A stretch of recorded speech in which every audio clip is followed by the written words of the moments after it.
Hi, I'm Andy with Eco-Chan. We're looking at the second harvest of Yu Ling, harvested just a little over a week ago. The dried leaves are looking nice and chunky, pretty uniform in color, looking like significant maturity there.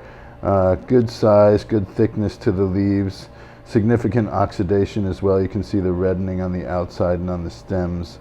The brewed tea is nice and transparent, showing the oxidation as well in the color of the brewed tea, a little more yellow than green. So we're getting a more balanced, foresty, savory character to the tea. Nice creamy texture, full flavored, less floral, more foresty and savory. Summer Yu Ling.